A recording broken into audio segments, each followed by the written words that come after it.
दोस्तों, अगर आप और अच्छी नींद चाहते हैं तो हमारी प्यारी सी ऐप नींद को इंस्टॉल करें। इस ऐप पर आपको एक्सक्लूसिव स्लीप स्टोरीज़ मिलेंगी और आप बिना यूट्यूब प्रीमियम के भी इन स्टोरीज़ को बैकग्राउंड में सुन सकेंगे। इंस्टॉल करने के लिए आप हमारी वेबसाइट नींद.ऐप पर ज़रूर आइए और अच्छी कहानियाँ, स्लीप म्यूज़िक, कुछ टिप्स सुनने के लिए इस चैनल को सब्सक्राइब कीजिए। अगर आपको शांभवी यानी मेरे द्वारा कही गई और भी कहानी सुननी है तो कमेंट करके मुझे जरूर बताइए। लाइक, शेयर एंड सब्सक्राइब करके हमें सपोर्ट करें। नमस्कार, मैं हूं शांभवी और आज हम आपको सुनाते हैं पौराणिक कथाओं से प्रेरित स्लीप स्टोरी, पार्वती का विवाह। एक बार शिव जी पार्वती जी को ब्रह्म ज्ञान दे रहे थे। पार्वती जी उसे बहुत ध्यान से सुन रही थी। धीरे धीरे पार्वती जी व्याख्या में लीन होती चली गई। वह इस कदर कल्पना लोक में खो गई कि एक तरह से उनका वास्तविक लोक से संपर्क ही टूट गया।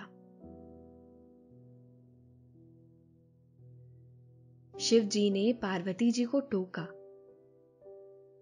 लेकिन पार्वती जी तो किसी और लोक में थी। इस बात से शिव जी नाराज हो गए। उन्होंने कहा कि एक शिक्षित स्त्री होने के बावजूद तुमने ब्रह्म ज्ञान का सम्मान नहीं दिया। और उन्होंने पार्वती जी को मछुआरिन बनने का श्राप दे दिया। उन्होंने कहा कि जब तुम अशिक्षित होगी तो तुम्हें ब्रह्म ज्ञान की कद्र होगी। श्राप के असर से पार्वती जी मछुआरों की बस्ती में एक बच्ची के रूप में पहुंच गई। फिर क्या हुआ इस पौराणिक कथा में, यह हम आपको आगे सुनाएंगे। लेकिन पहले आप अपने आसपास की सारी लाइट्स ऑफ करके आराम से लेट जाएं।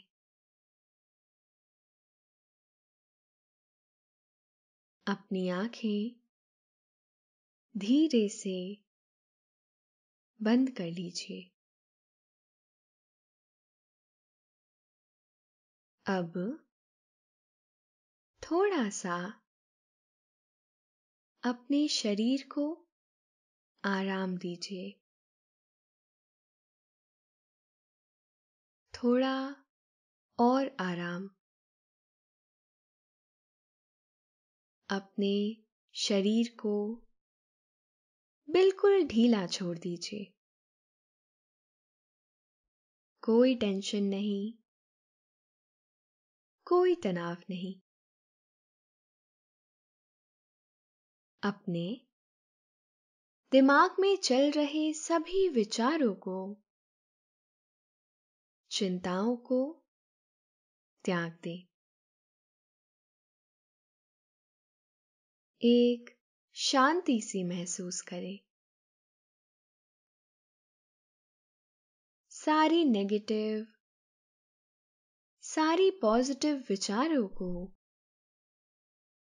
धीरे धीरे निकाल दें। हाथों को सीधा करें और अपनी कमर के साइड में रख लीजिए। अब अपनी सांस पर ध्यान लगाएं। इसको धीमे या तेज नहीं करना है। बस ध्यान देना है कि कैसे वो आपके नाक, गले में होते हुए आपके अंदर प्रवेश कर रही है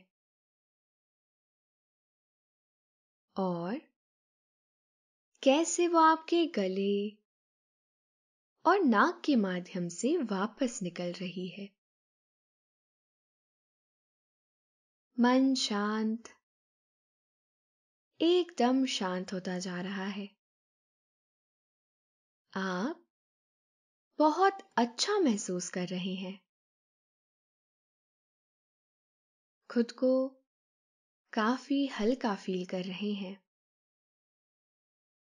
हर तरफ शांति ही शांति है, सुकून है, खामोशी है।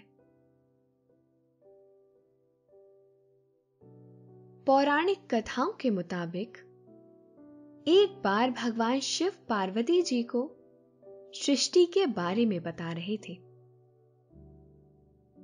शिव जी का यह ब्रह्म ज्ञान बहुत रोचक लग रहा था।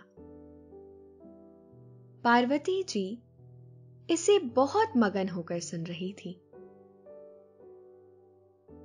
सृष्टि के रहस्यों की व्याख्या का यह सिलसिला लंबे समय तक चलता रहा और पार्वती जी को इसमें बहुत आनंद आ रहा था। वह मंत्रमुग्ध सी सुनती रही। एक दिन इसी तरह से भोले शंकर उन्हें सृष्टि के रहस्यों के बारे में बता रहे थे। यह व्याख्यान बड़ा ही मनमोहक हो चला था। इसे सुनते सुनते पार्वती जी भाव विभोर होने लगी। अंततः वह कल्पना लोक में विचरण करने लगी। वह इस कदर कल्पना लोक में लीन हो गई कि उन्हें यथास्थिति का भान ही नहीं रहा। भगवान शिव शंकर ने कुछ देर बाद ही यह जान लिया कि पार्वती जी इस लोक में नहीं है और उन्हें यह बात उचित नहीं लगी।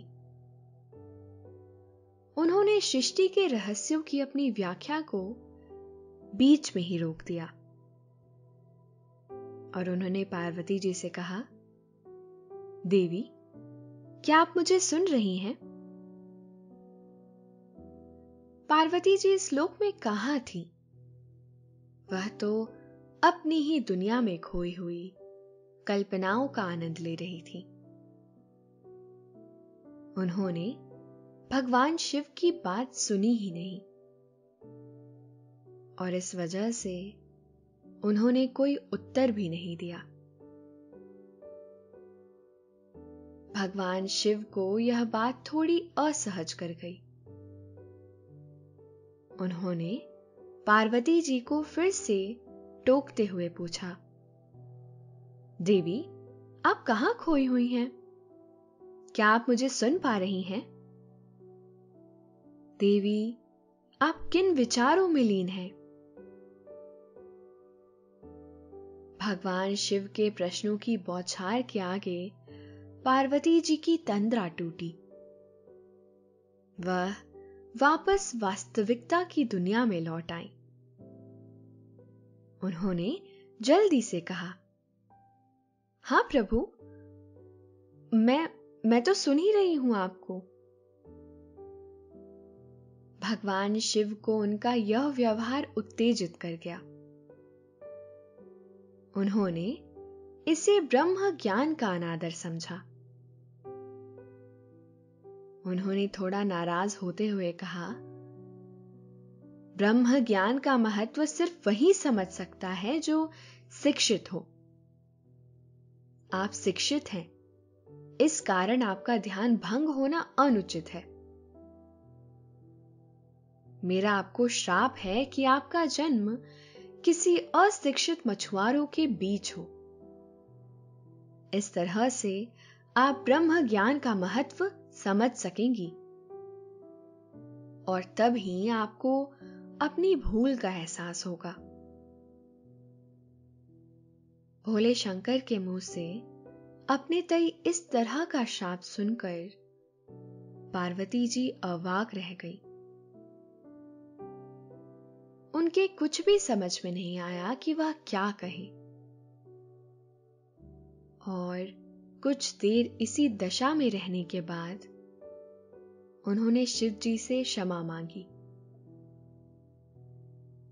लेकिन तीर कमान से श्राप मुंह से एक बार निकल जाए तो वह वापस कभी होते हैं। दोस्तों, अब से आप bedtime stories, guided meditations, relaxing music, इन सब का आनंद नींद ऐप पर ही उठा सकते हैं। श्राप का असर हुआ और पार्वती जी का जन्म एक बच्ची के रूप में हुआ। मछुआरों की बस्ती में एक पेड़ के नीचे वह असहाय पड़ी हुई थी। उधर से मछुआरों के सरदार का गुजर हुआ। उसने एक बच्ची को एकांत में पेड़ के नीचे यूं पड़े हुए देखा तो उसे बड़ा आश्चर्य हुआ और वह वहीं रुक गया। उसने पुकारा कि यह बच्ची किसकी है। उसे अपनी बात का कोई जवाब नहीं मिला। उसने आसपास तलाशा कि शायद कोई इस बच्ची को यहां लिटाकर पास ही हो, लेकिन उसे कोई भी नजर ही नहीं आया। वह यह सोचकर बच्ची को अपने साथ ले आया क्योंकि वह वहां अकेले असुरक्षित थी। उसने सोचा कि जिस किसी की बच्ची होगी, पता चलते ही वह उसे बच्ची सौंप देगा। उस मछुआरे की कोई भी संतान नहीं थी। वह बच्ची बहुत सुंदर थी और कुछ दिनों बाद उसे इस बच्ची से मोह हो गया और वह उसका बहुत स्नेह से पालन पोषण करने लगा। मछुआरों की इस बस्ती में शिक्षा दीक्षा की तो कोई व्यवस्था ही नहीं थी। यहां मछली पकड़ना और नाव खेना ही सबसे अहम हुनर था। इस वजह से पार्वती जी भी धीरे धीरे इस हुनर में पारंगत होती गई। वक्त बीतता रहा। धरती लोक पर मछुआरों की इस बस्ती में पार्वती जी समय के साथ धीरे धीरे बड़ी होती जा रही थी। उधर भगवान शिव को वक्त बीतने के साथ ही अपनी भूल का एहसास होने लगा। उन्हें भान होने लगा कि देवी पार्वती का दोष ऐसा नहीं था कि उन्हें श्राप दे दिया जाए। वह पार्वती जी के वियोग में विचलित रहने लगे। वह फिर से पार्वती जी को अपने साथ चाहते थे, पर मुश्किल यह थी कि श्राप के मुताबिक पार्वती जी को अपना जीवन चक्र मछुआरों की उस बस्ती में पूरा करना था। भगवान शिव का वाहन नंदी भोले की उदासी बैठा देखता रहता।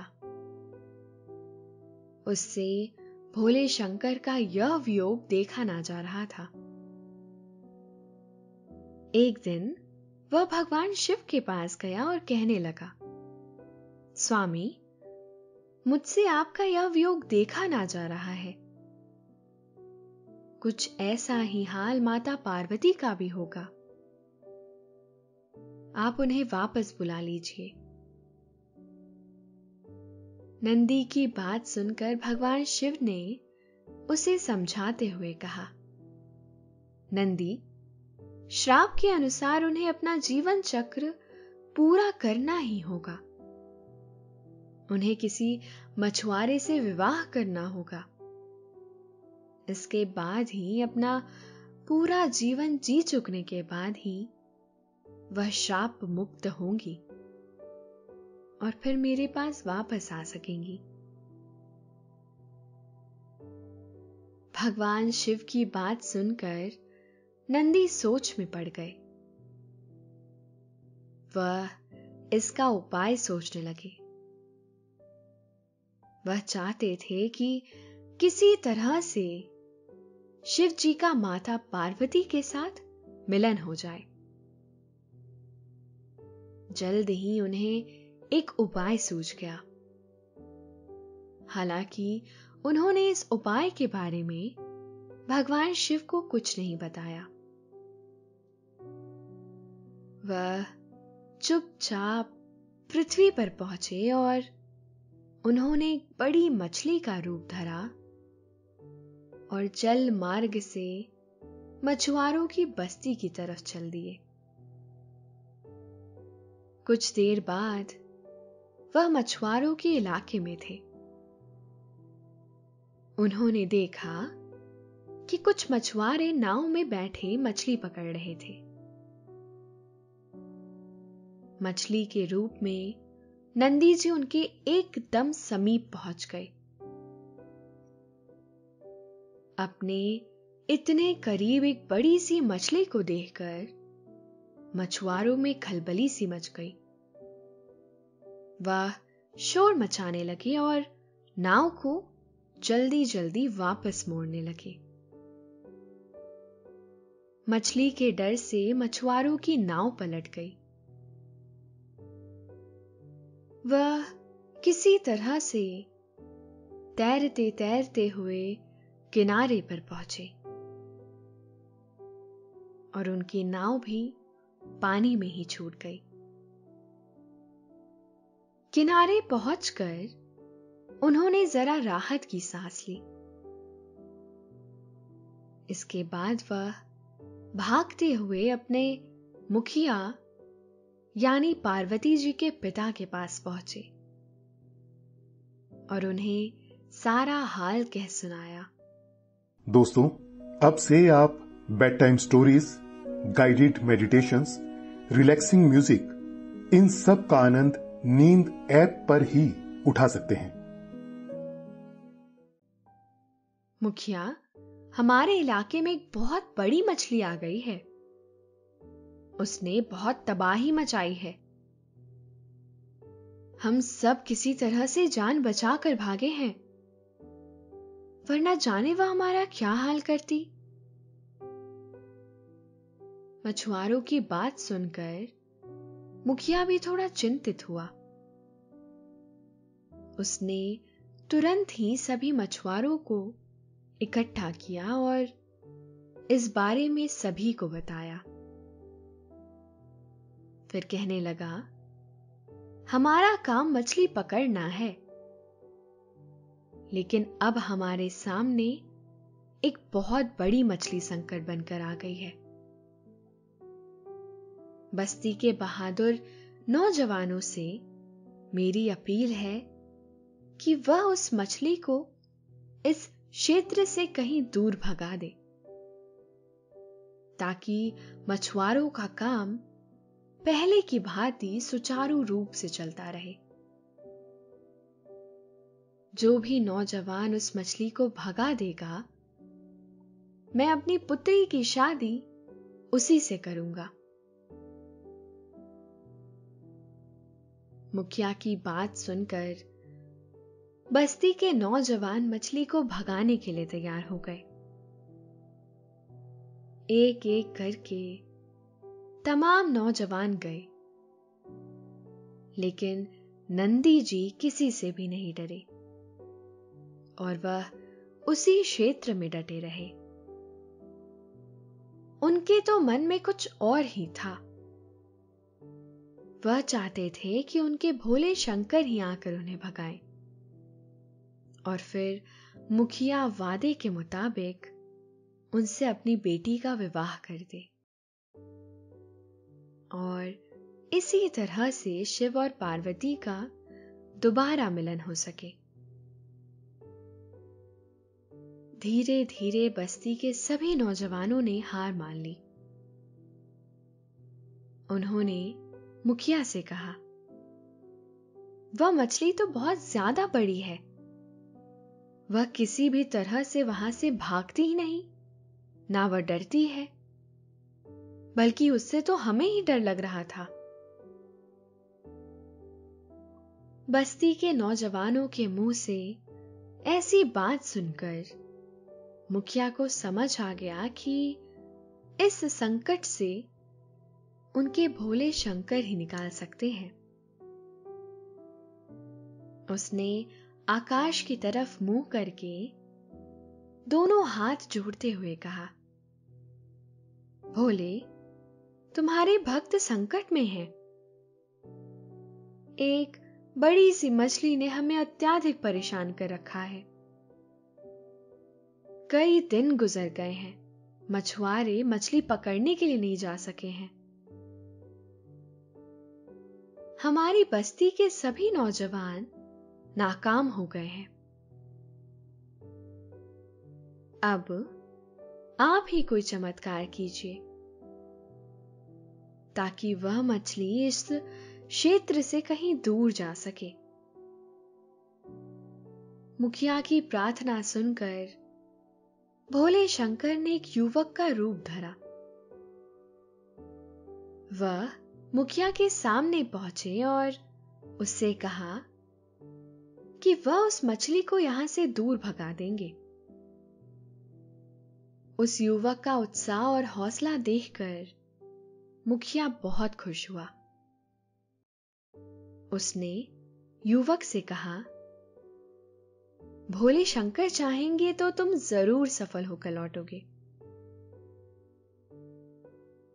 नंदी तो अपने स्वामी के लिए ही यह सब कर रहा था। उसने जान लिया था कि यह युवक कोई और नहीं बल्कि उसके भोले शंकर है। भगवान शिव ने अपने प्रयास से उस बड़ी सी मछली को परास्त करके उसे वहां से भगा दिया। जब वह युवक किनारे पहुंचे तो सभी उसकी जय जयकार कर रहे थे। मुखिया ने उस युवक से कहा, नौजवान, तुमने तो वह कर दिखाया जो कोई नहीं कर सका। मैं तुमसे प्रसन्न हूं और वादे के मुताबिक मैं अपनी पुत्री का विवाह तुमसे करना चाहता हूं। कृपया मेरी बेटी से विवाह की बात को स्वीकार करें। युवक के भेष में भोले शंकर ने मुखिया के अनुरोध को स्वीकार करते हुए अपना सर हिला दिया और तुरंत ही विवाह की तैयारियां शुरू हो गई और भोले शंकर और पार्वती जी का विवाह संपन्न हो गया। दोस्तों, अब से आप आपकी मनचाही दादी और नानी की कहानियों से प्यारी नींद की कहानियां सिर्फ और सिर्फ नींद ऐप पर ही सुन पाएंगे। तो इसी तरह हमारे साथ कहानियों के जरिए जुड़े रहने के लिए आपकी अपनी नींद ऐप इंस्टॉल करें। नंदी ने अपने प्रयास से श्राप का उचित समाधान निकाल लिया था। वह भोले शंकर और माता पार्वती का मेल कराकर खुश थे। शिव जी को भी पार्वती जी का साथ फिर से मिल गया था।